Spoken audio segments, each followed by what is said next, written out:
Hello everyone, welcome to another video lecture of economics. आज हम लोग बात करेंगे लास्ट वीडियो लेक्चर के बाद का टॉपिक जो हम लोगों ने कल ऑलरेडी स्टार्ट कर लिया था और काफ़ी डिस्कस भी किया था उसमें, दैट इज़ योर बजट। कल के वीडियो लेक्चर में अगर मैं क्विक समराइज करूं उसको, तो हम लोगों ने इसके बारे में पढ़ा था, that is your government budget. हम लोगों ने ये पढ़ा था कि गवर्नमेंट बजट क्या होता है, किस तरह से गवर्नमेंट का बजट बनता है, किस तरह से गवर्नमेंट बजट को, देखो डायग्राम के अकॉर्डिंग जो हम लोगों ने बताया कि इसको दो पार्ट्स में डिवाइड किया गया था, रेवेन्यू बजट और कैपिटल बजट, और उसका जितना भी क्लासिफिकेशन था हम लोगों ने उस पर चर्चा की थी कि बजट क्या होता है, एक फैमिली का बजट क्या होता है, बजट किस तरह से बनता है, उसमें किन सोर्सेस को हम इंक्लूड करते हैं वगैरह वगैरह। इन सब चीज़ों पे हम लोगों ने चर्चा की थी और इसको हमने काफ़ी क्लासिफाई किया था, या हम कह सकते हैं इसको हम लोगों ने काफ़ी समराइज फॉर्म में सारी चीज़ें इसमें पढ़ी थी कि क्या रेवेन्यू रिसिप्ट्स होती है, क्या कैपिटल रिसिप्ट्स होती है, क्या रेवेन्यू एक्सपेंडिचर होते हैं, क्या कैपिटल एक्सपेंडिचर होते हैं। इन सब पॉइंट्स पे हम लोगों ने डिस्कशन किया था। आज हम लोग डिस्कस करेंगे इसी के आगे वाले टॉपिक में कि बजट क्या होता है एक सिंपल भाषा में, कि और बजट और बजटिंग में फ़र्क क्या होता है। क्योंकि होता क्या है कि स्टूडेंट्स बहुत कंफ्यूज हो जाते हैं, उनको ये लगता है कि बजट और बजटिंग दोनों एक ही है, लेकिन ऐसा नहीं होता है, दोनों में डिफरेंस होता है। तो आज हम उसी डिफरेंस पे चर्चा करेंगे, स्टडी करेंगे। फाइन, आज का हमारा टॉपिक है बजटिंग, लेकिन उससे पहले हम ये जान लें कि बजट और बजटिंग में क्या अंतर होता है। तो देखिए, यहाँ पर लिखा भी हुआ है कि budget is an annual financial statement of yearly estimated receipts and expenditure of the government in respect of every financial year। याद होगा, मैंने कल आपको बताया भी था बजट के बारे में, कल का वीडियो लेक्चर जिन स्टूडेंट्स ने देखा होगा, कि बेसिकली एक ऐसा स्टेटमेंट, हम ये मान लेते हैं कि एक स्टेटमेंट है जिसमें सरकार की कितनी इनकम हो रही है और सरकार के कितने खर्चे हो रहे हैं। यहाँ पे हम किसकी बात कर रहे हैं? देश की सरकार की, यानी कि गवर्नमेंट की, कि सरकार को कितना रेवेन्यू हो रहा है, रिसिप्ट्स हो रही है। रिसिप्ट्स का मतलब हुआ कहाँ से उनको इनकम मिल रही है, क्या मिल रही है? इनकम मिल रही है। और एक्सपेंडिचर कहाँ कहाँ पे सरकार के खर्चे हो रहे हैं। तो यही जो एक साल के लिए बनाती है सरकार, कितने साल के लिए? हर साल के फाइनेंशियल ईयर के लिए बनाती है। कौन बनाती है? गवर्नमेंट बनाती है। इसे हम बजट कहते हैं। ठीक है, यही कल मैंने बजट का मतलब बताया था और कल इन सारे पॉइंट्स पे हमने डिस्कस किया था।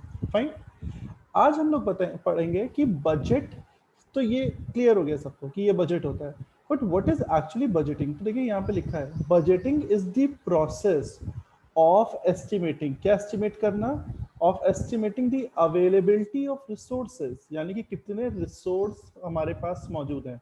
हमारे पास का मतलब यहाँ पे सरकार बात कर रही है कि कोई भी गवर्नमेंट या कोई भी पर्सन, दोनों के पॉइंट ऑफ व्यू से अगर हम समझे, उसके पास कितना रिसोर्स है और जो रिसोर्स उसके पास है उस रिसोर्स को वो किस तरह से अलग अलग कार्यों में लगा रही है, यानी कि एक्टिविटीज़ में लगा रही है, क्योंकि उनकी प्रायोरिटी है। जैसे सरकार की कई सारी प्रायोरिटी होती हैं, जैसे इसको मैं ऐसे समझाता हूँ आपको, तो आपको ज़्यादा समझ में आएगा। देखो, अब मैंने बताया बजट के बारे में बात की कि सरकार का रेवेन्यू एंड एक्सपेंडिचर होता है, उसी तरह से हमें यहाँ पे ये भी देखना होता है कैसे होता है। तो देखिए यहाँ पे दिया है कि सरकार की प्रायोरिटीज होती है। प्रायोरिटीज का मतलब कि वो किस चीज़ को पहले महत्व दे रहे हैं, या सरकार के लिए क्या चीज़ ज़्यादा ज़रूरी है, दैट इज कॉल्ड प्रायोरिटीज। तो देखिए, सरकार के कई सारे सेक्टर्स होते हैं, जैसे कि हेल्थ हो गया, हेल्थ इसमें जोड़ दिया मैंने, ठीक है, एजुकेशन हो गया, थोड़ा कलर चेंज किया जाए, डिफेंस हो गया, और भी हम दे सकते हैं, बहुत सारे हैं, हेल्थ हो गया, एजुकेशन हो गया, डिफेंस हो गया, और भी बहुत सारे हैं आपके, ठीक है ना। बेसिकली हम लोग मान लेते हैं कि इन तीन सेक्टर्स को सरकार फॉर एग्जांपल कंसिडर करिए, जो कि बहुत इंपॉर्टेंट है एक तरीके से। वैसे तो और भी हैं, बट हम इनको मान लेते हैं। तो ये कौन लुक आफ्टर कर रही है? गवर्नमेंट, यानी कि गवर्नमेंट को ये देखना है इन तीनों को, हेल्थ भी देखनी है, एजुकेशन भी देखनी है और डिफेंस सेक्टर भी देखना है। तो बेसिकली गवर्नमेंट ये तीन सेक्टर देखती है कि ये तीनों सेक्टर में क्या क्या चीजें हैं। फाइन, अब इसमें क्या होगा? इसमें सरकार क्या करेगी कि देखेगी कि हेल्थ में कितना खर्चा करना है, एजुकेशन में कितना खर्चा करना है, डिफेंस में कितना खर्चा करना है।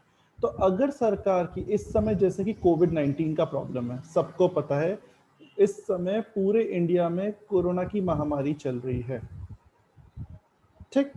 तो गवर्नमेंट का समय सारा खर्चा किस चीज पे हो रहा है? पहली प्रायोरिटी सरकार की है हेल्थ सेक्टर। क्यों? क्योंकि सबसे पहली तो वैक्सीन, हॉस्पिटल्स, हॉस्पिटल्स के जितने भी बेड्स हैं, मोस्ट इम्पॉर्टेंट ऑक्सीजन जिसकी बीच में बहुत त्राही मची थी। तो और भी इस तरह के सरकार के खर्चे हैं, प्लस मेडिसिन एंड ऑल, मतलब बहुत सारे there so many expenditure which has to be borne by the government. तो अब ये हमने देखा कि सरकार का जो इस समय का राइट नाउ जो इंडिया में या देश में जो गवर्नमेंट कर रही है, वो खर्चा पहला हेल्थ है, एजुकेशन और डिफेंस भी है, ऐसा नहीं कि उस पर नहीं कर रही है, बट पहली प्रायोरिटी क्या है? First, the most important priority is your health sector. क्यों हेल्थ सेक्टर जरूरी है? क्योंकि आपकी जो सरकार है वो वैक्सीन, हॉस्पिटल्स, ऑक्सीजन, इन सब चीजों पे काम करना चाह रही है। क्यों? क्योंकि लोगों की सर्वाइवल की बात है भाई। इस समय कहते हैं ना, जान है तो जहान है। अगर इंसान जिंदा ही नहीं बचेगा तो बाकी खर्चे क्या होंगे? तो इस समय कोविड-19 से सबको बचाना सरकार ने अपना कर्तव्य माना हुआ है। इसलिए गवर्नमेंट अपनी तरफ से सारा मोस्ट इंपॉर्टेंट जो एक्सपेंडिचर हो रहा है वो हेल्थ पे कर रही है। ठीक है, तो ये होता है बजटिंग, कि आप जो सरकार के पास फंड्स हैं, फंड्स का मतलब क्या होता है? रिसोर्सेज हैं किसके पास? गवर्नमेंट के पास। वो फंड्स को गवर्नमेंट कहाँ पे किस तरीके से खर्चा करती है, दिस इज कॉल्ड बजटिंग। यानी कि बजटिंग वो प्रोसेस है कि फंड्स को कौन?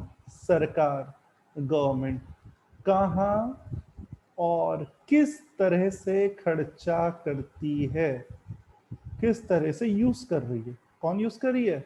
ऑब्वियसली बात है, गवर्नमेंट यूज कर रही है। तो बजट पे आप एक स्टेटमेंट बनाते हैं, बट बजटिंग में सरकार ये देखती है कि आपको, सरकार को, यानी कि कहाँ खर्चा करना है, किस चीज की ज्यादा जरूरत है, और उस चीज की जरूरत को ध्यान में रखते हुए सरकार खर्चा करती है। That is called budgeting. Fine. तो आई होप इस एग्जाम्पल से सबको काफी क्लियर हो गया होगा। अब हम आगे बढ़ते हैं, वापस जाते हैं टॉपिक पे, तो उससे हमें और समझ में आएगा। देखो लिखा भी है।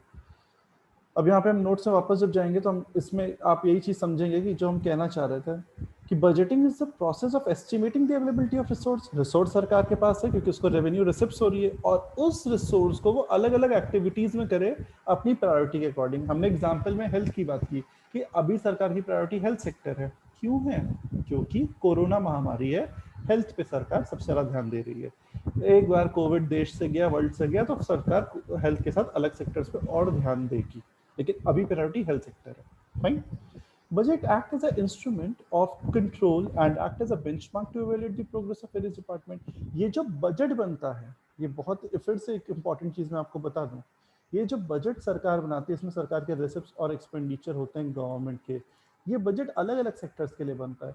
जैसे आपका कई सारी मिनिस्ट्रीज होती हैं, एचआरडी मिनिस्ट्री हो गई, ह्यूमन रिसोर्स, ठीक है, एचआरडी मिनिस्ट्री हो गई, मिनिस्ट्री ऑफ एचआरडी, टेक्सटाइल, ये मैं एग्जांपल के, आईएनबी, इंफॉर्मेशन ब्रॉडकास्टिंग मिनिस्ट्री, ठीक है ना, डिफेंस, फॉरेन अफेयर। तो इस टाइप के अलग अलग मंत्रालय होते हैं। ये सारी क्या है? ये मंत्रालय हैं।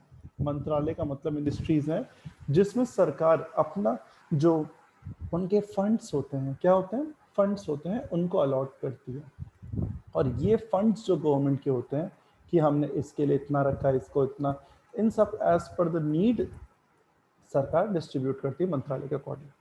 ठीक है, ताकि पूरा बजट के तहत एक साल ऐसे चलेगा कार्य। और बजटिंग बताती है कि कहाँ कहाँ किस तरह से यूज होना है, यानी कि ये बजटिंग है, किस तरीके से होगा डिस्ट्रीब्यूट। बात समझ में आई? तो ये बजट और बजटिंग में एक अंतर होता है, जो कि जनरली स्टूडेंट्स कंफ्यूज होते हैं कि यार ये दोनों सेम है। बिल्कुल दोनों में फर्क है। फाइन। तो आई होप बजट और बजटिंग अंतर क्लियर हो गया।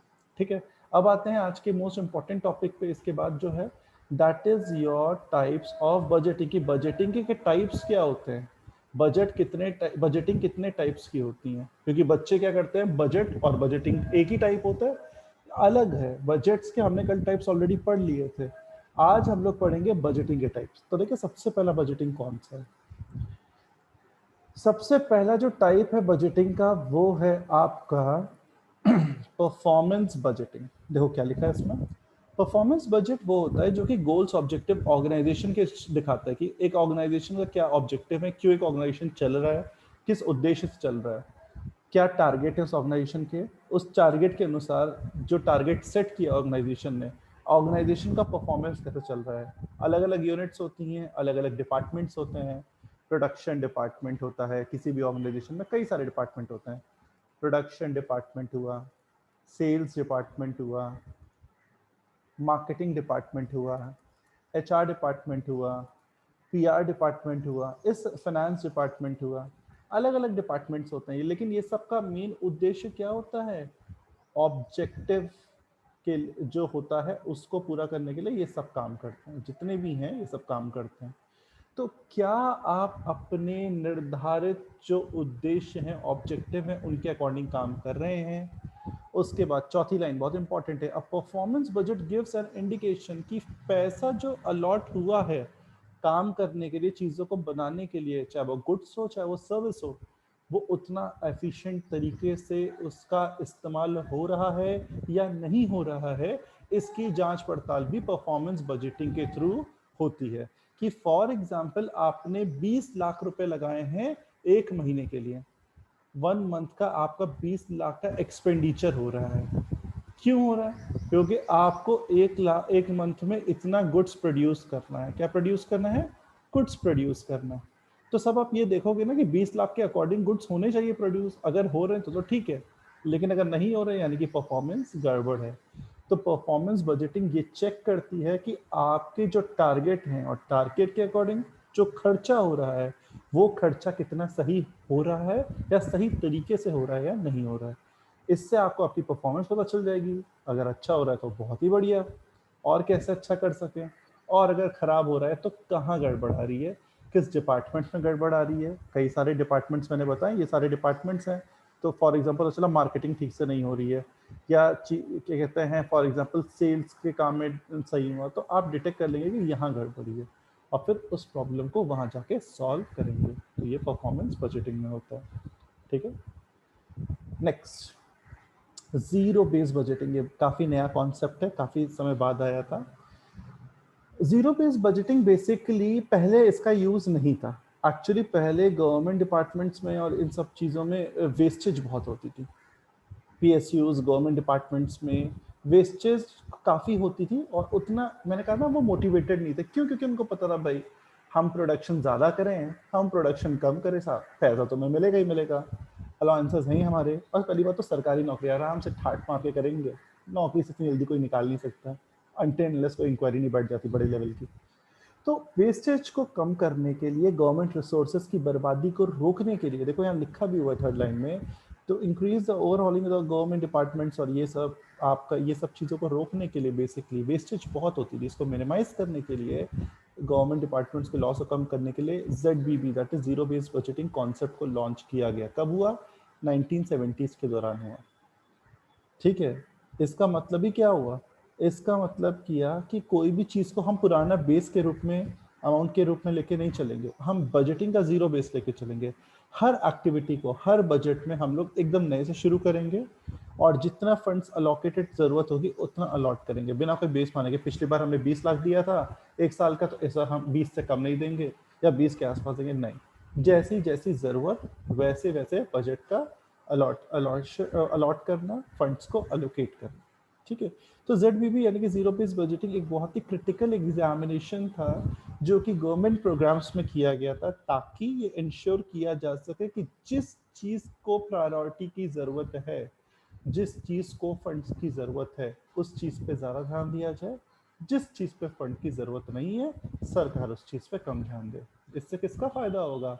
देश का भी फ़ायदा होगा, क्योंकि देश को उसकी ज़रूरत है उसे वो मिल रहा है। गवर्नमेंट को भी फ़ायदा होगा, क्योंकि गवर्नमेंट को उससे, भाई ऑब्वियसली बात है, देश के फ़ायदे से ही किसका फ़ायदा होगा? गवर्नमेंट का फ़ायदा होगा। बात समझ में आ रही? और फिर इससे सारे देश के नागरिकों का फ़ायदा होगा। ठीक, तो ये बात हुई बेसिकली जीरो बेस बजटिंग की, इसमें ये सब चीज़ें की गई। नेक्स्ट है आपका, नेक्स्ट बजटिंग का जो टाइप है वो है आपका प्रोग्राम बजटिंग। ठीक है, थर्ड लास्ट आपका जो बजटिंग का टाइप है वो है प्रोग्राम बजटिंग। देखिए प्रोग्राम बजटिंग क्या होता है? Program budgeting aims at a system in which expenditure would be planned and controlled by the objective। यानी कि आपने एक प्रोग्राम बनाया इस बजटिंग में, यानी कि आपको किस तरह से फंड्स यूज करना है। आप एक प्रोग्राम के तहत फंड्स यूज करते हो, आपको पता है कि क्या होना है, कैसे होना है, किस तरीके से होना है।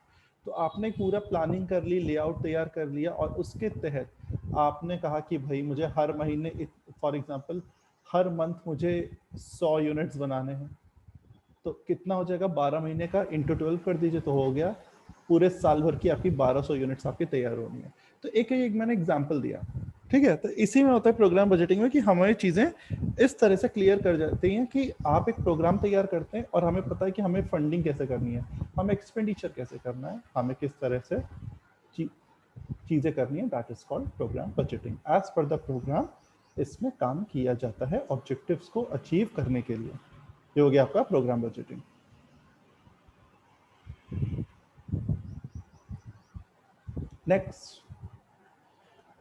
Next is your outcome budgeting. Outcome budgeting पे देखते हैं क्या है। देखो आउटकम बजटिंग में लिखा है is a progress card on which various ministries and departments have done the outlay announce in the annual budget. यानी कि जो साल का बजट आता है उसमें एक प्रोग्रेस कार्ड के रूप में होता है आउटकम बजट, जिसमें अलग अलग जो मंत्रालय और डिपार्टमेंट विभाग होते हैं वो अपना बताते हैं कि कितना क्या खर्चा हो सकता है। एक परफॉर्मेंस मेजरमेंट टूल भी होता है जिससे कि हम अपनी सर्विसेज को बेटर डिलीवर कर सकते हैं, कायदे के नियम कानून या निर्णय ले सकते हैं, ठीक है ना। अच्छी परफॉर्मेंस, अच्छे से वार्तालाप करने के लिए, बातचीत करने में कम्युनिकेशन सही रहे, परफॉर्मेंस और अच्छे हो जाए, प्रोग्राम सही से बने, यानी कि सिर्फ कागज़ पे प्रोग्राम बन गए साहब और वो इम्प्लीमेंट ही नहीं होता, क्योंकि होता है बहुत ज़्यादा। गवर्नमेंट प्रोग्राम बना देती है, कई सरकारें आती हैं प्रोग्राम बनाती हैं, लेकिन वो धराशायी हो जाते हैं या वो सक्सेसफुल नहीं हो पाते, या फिर कह सकते हैं कि वो अपने मतलब वो प्रैक्टिकली लागू नहीं हो पाते हैं, जैसा सोचा जाता है वैसा नहीं लागू होता है। तो इन सब चीज़ों को कंट्रोल करने के लिए आउटकम बजट की ज़रूरत पड़ती है, क्योंकि इससे एक आइडिया हो जाता है सारे डिपार्टमेंट्स को, सारी मिनिस्ट्रीज को, सारे ऑर्गेनाइजेशंस को कि किस तरह से काम करना चाहिए, ठीक है। तो ये आपका प्रोग्रेस कार्ड के रूप में कौन काम आता है? आउटकम बजटिंग काम आती है, आउटकम बजट काम आता है, it act as a progress card, ठीक है। ओके, अब आते हैं नेक्स्ट एंड लास्ट बजटिंग है आपकी जेंडर बजटिंग। बहुत ही इंपॉर्टेंट, ध्यान से समझिएगा। The gender budgeting introduced a statement of highlighting the gender sensitivities of the budgetary allocation। क्या मतलब हुआ इसका? नाम से ही पता चल रहा है जेंडर, यानी कहीं ना कहीं इसमें एक पर्टिकुलर जेंडर या कम्युनिटी के बारे में बात की गई है, या कह सकते हैं ऐसे जेंडर की बात की गई है जिसको ध्यान जिस पे नहीं दिया गया है, या फिर जिस पे ध्यान देने की बहुत ज़्यादा ज़रूरत है। जैसे the gender budgeting introduce a statement highlighting the gender sensitivities of the budgetary allocation. यानी कि एक पर्टिकुलर ऐसे जेंडर को, जैसे फॉर एग्जांपल फीमेल्स, अगर हम बात करें महिलाओं की, थोड़ा सा कलर लाइट होकर कुछ डार्क कलर यूज करते हैं, फीमेल बहुत ज़्यादा ज़रूरी है इन पर ध्यान देना, क्योंकि हमने देखा है कि हमारे देश के कई पार्ट्स में आज भी फीमेल्स की conditions are not that much good. चार दीवारी में रह के वो कभी अपना ग्रोथ एंड डेवलपमेंट नहीं कर पाती हैं। फीमेल्स की में हम गर्ल्स वुमेन सबको इंक्लूड करते हैं। तो इसके लिए अलग से एक मंत्रालय भी बना है, that is women and child, जिसको राइट नाउ कौन संभाल रहा है? Women and child development ministry, जिसको इस समय स्मृति ईरानी देख रही हैं, ठीक है। तो अब ये क्या है? ये ऐसा मंत्रालय है जिसमें बेसिकली बच्चों और कह सकते हैं महिलाओं से रिलेटेड मुद्दों पे प्रकाश डाला गया है, उन पे फोकस किया गया है, उनके बारे में बताया गया है, ठीक है। और इसी वजह से ये आपका जेंडर बजटिंग यहाँ पर बात हुई है कि जेंडर को ध्यान में रखते हुए उनके नियम, उनके लिए अलग कानून बने, या कह सकते हैं उनके लिए कानून और थोड़े ठोस बने, अच्छे बने, जेंडर बजटिंग होती है।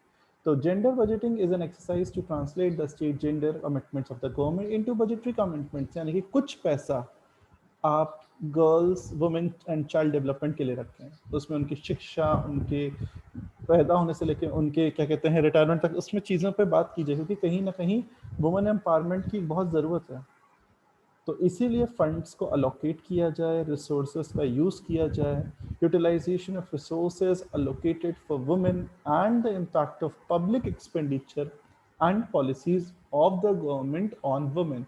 यानी महिलाओं के लिए और चाइल्ड डेवलपमेंट के लिए ज़रूरी है, इसलिए मंत्रालय भी है और उसके तहत ये सारे कार्य किए जाएं, ताकि एक सब जेंडर्स को, अगर मेल फीमेल, इवन इसमें एक और चीज़ जोड़नी चाहिए और शायद अभी जल्दी ही इम्प्लीमेंट भी हो जाएगी, अदर्स, यानी कि जो अदर जेंडर होते हैं, ट्रांसजेंडर की बात करें तो उनके लिए भी नियम होने चाहिए। अब धीमे धीमे ट्रांसजेंडर्स भी अपने हमारे देश में उनको रिस्पेक्ट मिल रही है, सम्मान मिल रहा है। अभी वैसे कदम काफ़ी पीछे लेकिन धीमे धीमे चल रहा है, उनको भी जॉब अपॉर्चुनिटीज़ मिल रही हैं, अलग अलग जगहों पर उनको कार्य दिया जा रहा है। तो कहने का मतलब यहाँ पर है कि अलग हर टाइप के जेंडर को, चाहे वो मेल हो, चाहे वो फीमेल हो, चाहे वो ट्रांसजेंडर हो, सबको सम्मान दिया जाए और उसके लिए बजटिंग जेंडर के बेसिस पे जो की जाती है, that is technically what we call gender budgeting.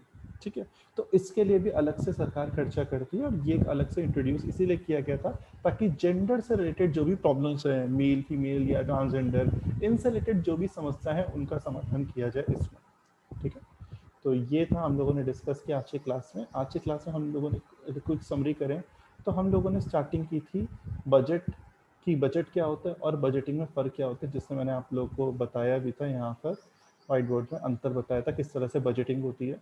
और उसके बाद मैंने आप लोगों को ये भी बताया कि बजटिंग के टाइप्स क्या होते हैं, परफॉर्मेंस से लेके zero based, programme budgeting, outcome budgeting और जेंडर बजटिंग।